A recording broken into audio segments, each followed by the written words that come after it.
And I want to add this. Boosie, listen, man.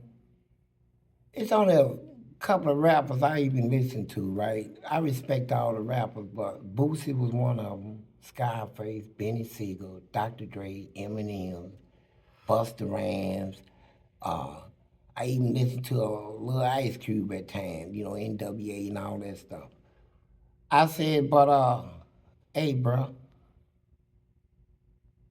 now, Glad is crap.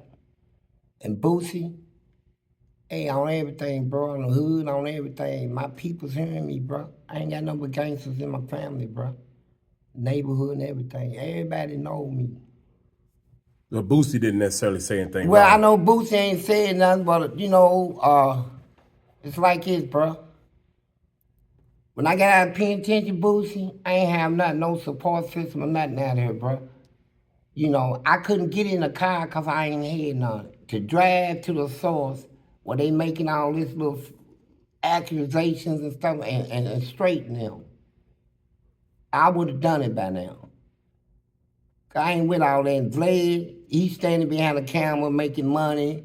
He took a situation that he knew I was helping young people, and they blowed it up and made it look like that I'm actually that person. Because of all the stuff I did in prison, I shamed them white people in our bro.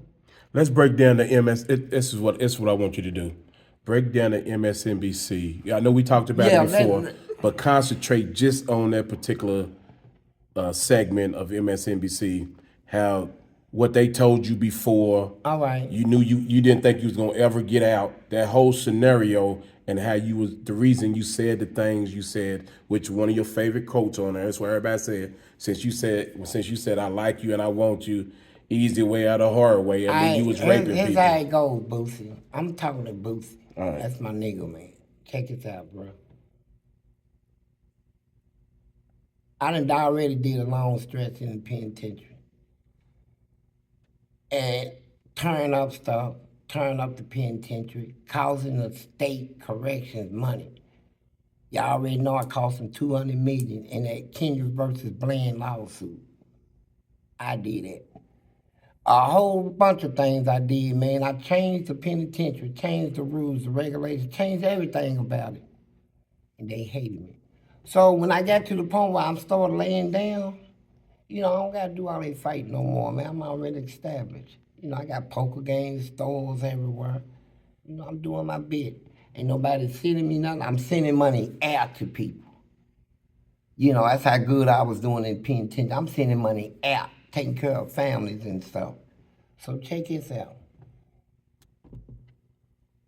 They bring in these juveniles. I'm in the hole. The reason why I did a lot of whole time because that's one thing I had to prove. I don't care about your write-offs. I don't care about no outside charge or nothing. Y'all gonna respect me. Everybody else in here take it, I won't. And I don't care if I picked up, I went in with 12 years, picked up 40. I stood by that and still stand by it. So they brought these juveniles in, little boost. And check this out, bro. I supposed to tell them, everybody's hollering at them. Oh, you come to prison, we gonna do this. They done heard all that crap, bro. They done heard it from their mama and them. You keep doing this, you going to prison. They one year after the next. I was the only one that was able to screw them. By the way I talked to them and stuff like that. I had plenty of success, and a lot of people that I talked to never came to prison, turned into preachers and stuff like that, community activists. So, MSNBC come in. And now I'm kind of doing favors now. I got so popular in prison that you got guards coming to me saying, Fleece, if you lay down for 30 days, they gonna make me a warden and stuff like that. Do it for me, and I'll take care of you. I was making deals like I said, hey, man, I ain't gonna do nothing for 30 days or 60 days. Chill, they make warden. So Nancy Doon, she was a warden at the prison. She came to me, I have to become warden. So She turned around and said, "Hey, MSNBC want to speak to you." I said, "About what?" "They want you to help the juveniles deter them from getting in trouble."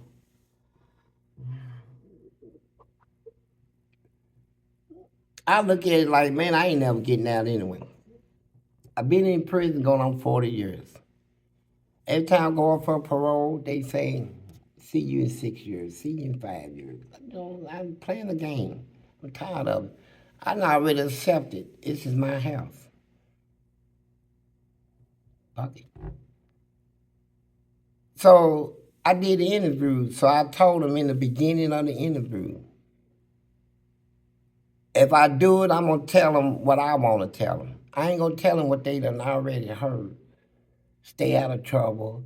You go to prison, this and that. It don't mean shit. I said, what I want to tell them going to shock their conscience. So I'm not going to tell them how prison is at the moment. I'm going to tell them how it used to be. But I'm going to leave it in the earth for them to wonder if it's still like it. I ain't going to tell them if it is or it ain't. See, there was a time in prison. And it's getting back like that. Well, booty was more important than water. That's all they did in there, bro. Prisons is ran by gay people. You go to Pee Valley to a woman's prison, who you think runs it? The straight girls or the gay girls? Same in the male's prison. Some of the biggest ones you see lifting weights suck dicks. The ones you see that can punch you out, hit you, knock out cows and all this stuff. Yeah, they eat you up. So I'm in prison, man. And I'm going through all this stuff, little Boosie. And I ain't gonna lie to you, I keep it 100, my nigga. When I first came to prison, when I was 15, turning 16, yeah, I broke a little weak. But I come up out of it. I fought, learned how to box, got on the boxing team. And from then on, I wasn't no joke. I fought the whole way. Let's not get off the subject. What about MSNBC when they wanted And you to talk to the kids? MSNBC, I did not give them the my consent, to take my broadcast and make cartoons out of it, put it on Boondocks, to make fun or try to make fun of me. I try to portray me like I was actually a serial rapist, and I ain't never did it. Now, I say this, and I'll say it again. If I see you and I want you, I gotta have you. That ain't rape. That ain't rape. You go in the store and see something you want, you bad. You do the same in the penitentiary. I think they more go off the easy way or the hard way. No, the easy way, the hard way. I don't care what they going on. If you ain't got no proof, here's the proof, Bruce. I ain't got no disciplinary reports on me in prison, bro. I was getting write-ups like 40 and 50 of them a day. People usually get 1 or 2 write-ups a month. I was getting 40 and 50 a day. I tried them.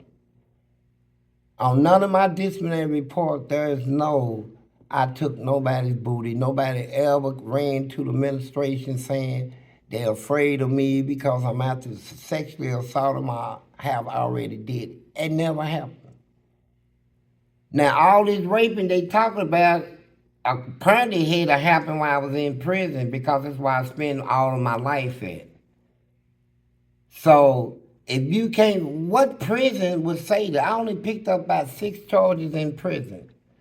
The first charge, one of my charges was assaulting a warden, or soon to be warden, where I took a 5-gallon bucket of bleach, threw it in his face. I got 15 years out of it. I went to court. They say I said, yeah, I did it. If I get a chance, I'll do it again. I'll kill him. I went to court over can do an inmate.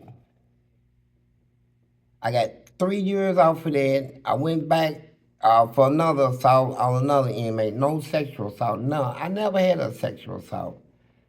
And here's something else, Boosie, to prove that I'm telling the truth. Everybody know in America, especially in my state, Kentucky, if you get a sexual assault, you got to register as a sexual offender. You got to be registered. So, Mr. Blair, why ain't I registered? If I'm a serial rapist and all that you claim, why I'm not registered as a sex offender? Why do I not attend sex classes? Because they say if you don't attend them, they get by law, they can put you back in prison at any time. I don't attend none because I'm not a sex offender. So can you explain that, Mr. Blair? Since you sitting there telling people I'm this and that, and you running up to my people like Boosie and them. Boosie and them will mess you up, bro. Boosie ain't no joke. He'll mess you up, from lying to him, man. I'm from the hood, bro. You don't do that.